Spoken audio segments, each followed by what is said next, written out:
my name is Chris, and I'm one of the beta testers here at Pedretti Gaming on WHIRLWIND 2.0. Today I'm going to walk you through how to remove your old equipment, install your new PinSound XL and fast CPU, and get you up and going. So in addition to the equipment that you found in your WHIRLWIND kit, I'm going to say that you need a Phillips screwdriver for removing the screws from the boards, as well as painter's tape and a Sharpie. Now these aren't necessary, but we're going to use these to label all of our connectors on the boards and make sure that we get those connected right on the PinSound and fast CPU. Now for those with a little bit more experience, again, that's not necessary, but for those that this may be your first install, it's probably a useful tip. So you start by removing our backlash. Now we have a lift channel here. We should be able to just lift up and take it out of place. Now keep in mind, there is a lock right here. So if you're unable to lift up your back glass, pull it out just as easy as I did. Make sure that this is unlocked. We'll set this to the side.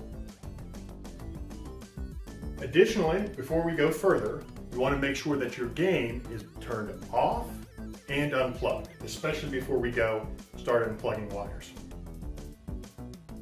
To lift and move the display, we simply lift up and take it out like this. To open the back box or get the light board out of the way, lift up and pull out. Now you may notice that this looks different because I'm filming this out of order. I've already installed this. So go ahead and we'll see a fancy transition here, or a really bad one, to where we're actually removing the board. Now that we have access to our back box, we're going to do a few different things.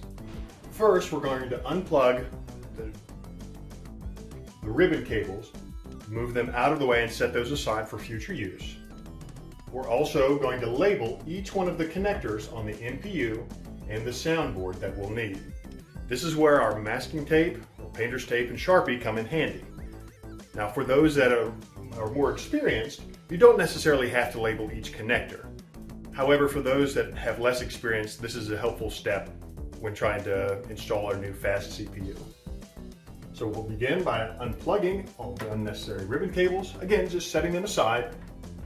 We will need one, at least in the future. They pull straight out. They're a friction lock, so nothing too special, as well as the ribbon cable going to our display. Also, we can remove the connector going from our soundboard to our NPU. Now this is going from J1 on the soundboard to J15. We can set this aside, and it will not be used moving forward, but again, we're just moving this out of the way to make a little bit more space for us to label. Now the labeling for the connectors is stenciled near each connector. They will all start with a 1J on the NPU. So this connector is stenciled 1J1, 1J2, let's see, 1J3, this one goes all the way to 1J8. So we're just going to take those off, and again, use our tape. Number 1 for J1. We'll proceed to unplug each one and label them appropriately. Keep in mind that this connector right here, 1J19, may in fact have two smaller connectors. So if you can see, it comes in two pieces. That's okay. The orange goes on top with the rest of the connector going on the bottom.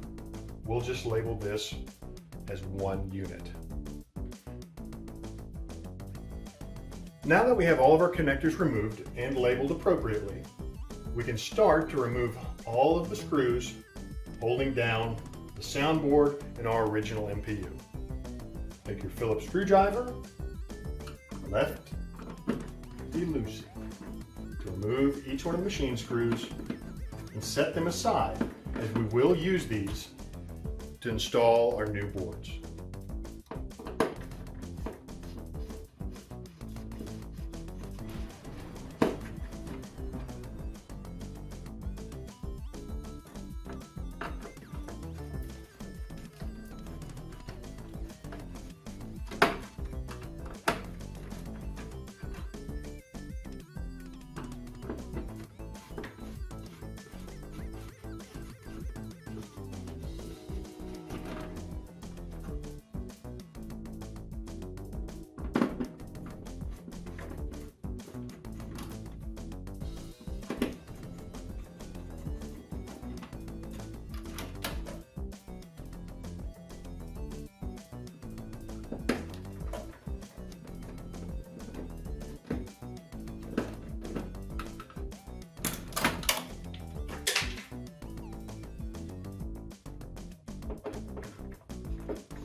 go ahead, keep these, set them aside. Obviously we won't be using them moving forward, but it's always nice to have a backup. Now, removing the MPU itself can be a bit tricky, as we do have a lot of wires in the way. So don't be afraid if some of the wires are moved, that they will get caught on the connectors. Unfortunately, this is just the nature of the beast. So I'm pulling it from the bottom. I'm just trying to slide it out like that. There we have it.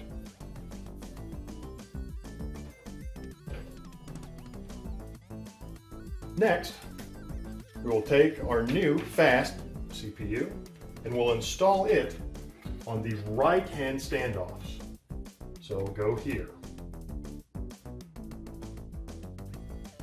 So again, try to put this in here. Go.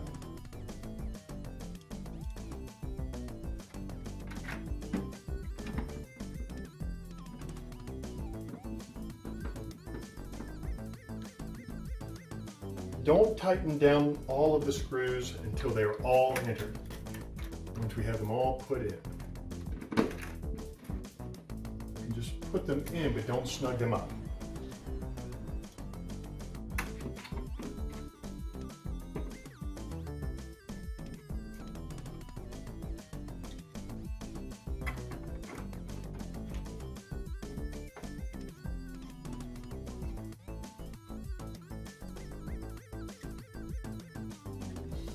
Now, it is good to put all of the screws in, as this will help have a better ground for the boards themselves.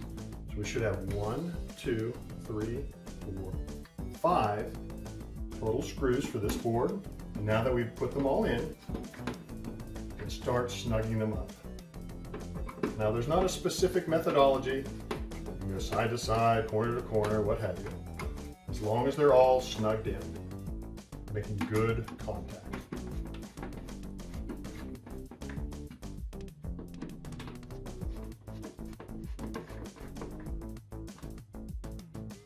We'll also do the same for our PinSound XL board.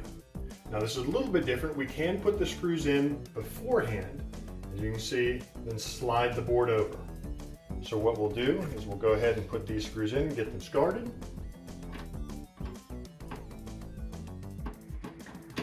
And then we'll worry about snugging them up after we put the board on.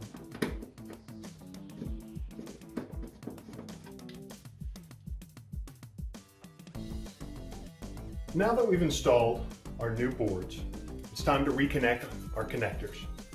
As you know, previously we labeled each one of the connectors, which corresponds to the location on the fast CPU. Similar to the original MPU, each connector is stenciled with a number on it.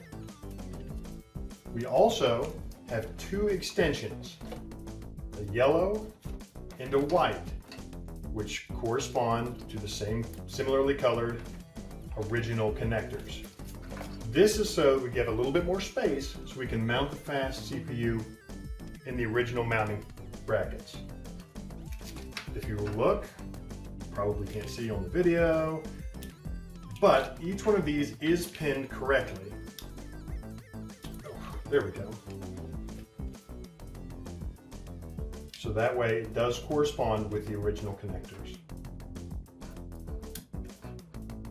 Now, the yellow, as we labeled earlier, which I have right here, goes into J7. The white, so we've labeled number 10, corresponds to J10 on the board.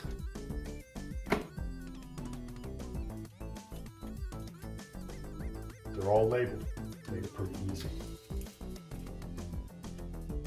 Now, we'll move on to doing our connectors on the PinSound XL. So for this one, the main connector we need to worry about is our incoming power. Now, similar to the MPU board, we have lots of stenciling telling us what the connectors are on the PinSound XL.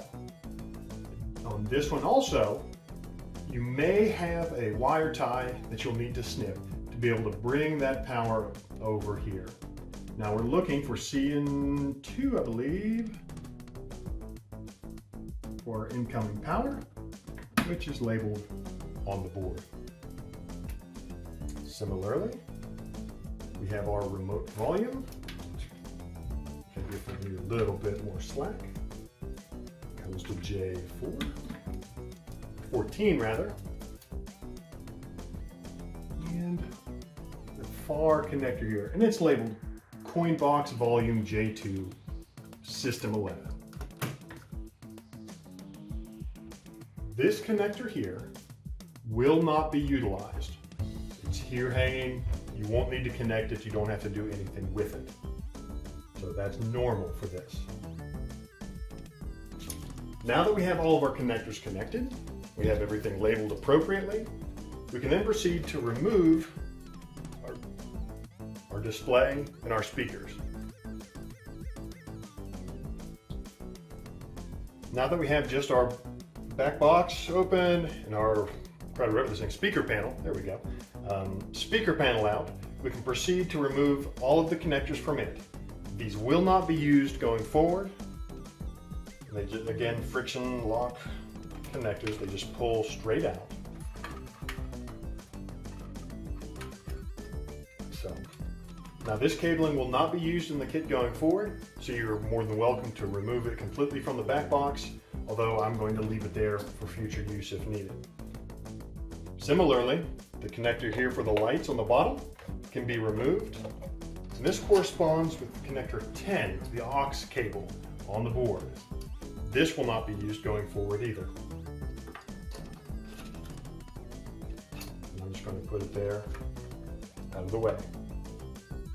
We have our speaker connectors. We can unhook those. That will not be used. And you may have a grounding cable here on the speaker. We'll need to use our Phillips screwdriver and remove that connection.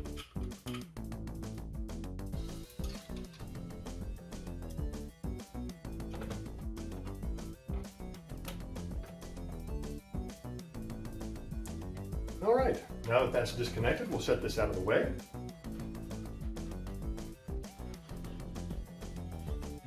We'll get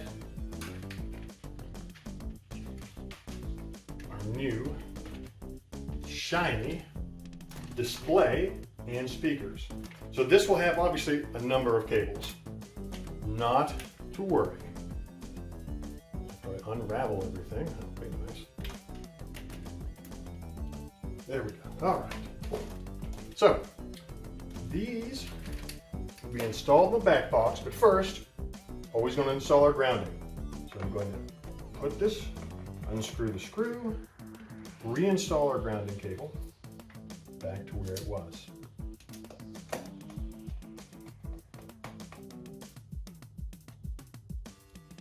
Now you will have two different speaker wires, all connected to one plug. This orange connector will go right here on the board. This will connect both of your back box speakers as well as give you the plug for your bait or cabinet speaker. Your cabinet speaker connector is located here in the bottom. It's orange with some yellow stripies, excuse me. Simply disconnect and connect our new connector. Voila.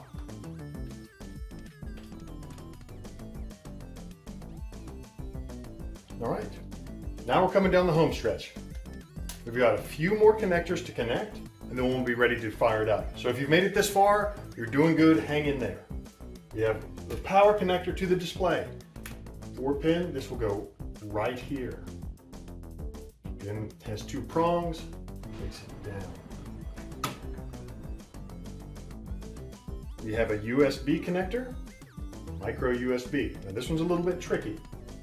On the back side right here is where the micro goes. It's a little bit challenging to get to.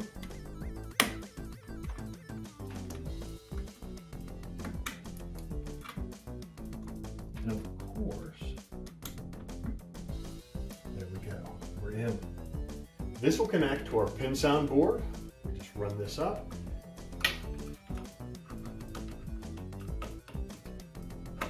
into that.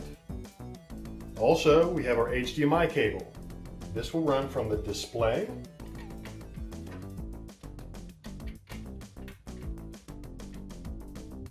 again up to our pin sound board.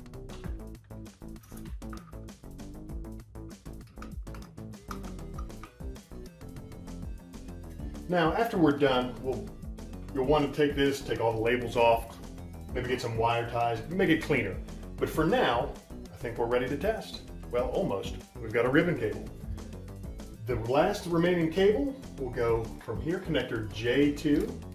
Now, if you look, I always screw these up to be fair. You'll have a label 1 that usually corresponds with the red line on our ribbon cable. Now, if you mess it up, don't worry. It doesn't blow anything up. It just won't be right. Then also, red cable to the left. Let's hope that does it. All right, if you follow the instructions from start to finish, good for you. You are officially installed and ready to go. So all that's left is to finalize the installation of the speaker panel.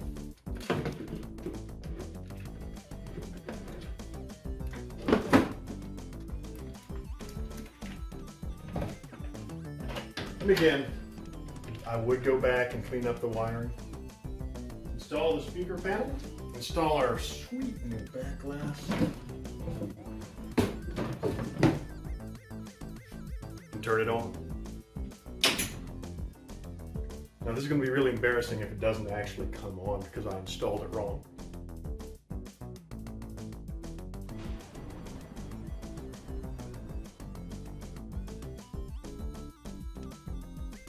No pressure, right? No.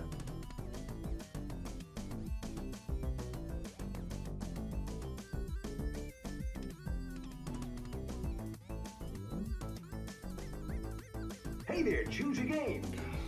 It warms the heart. Again, congratulations, we've got the install right. Enjoy the game, and thank you much.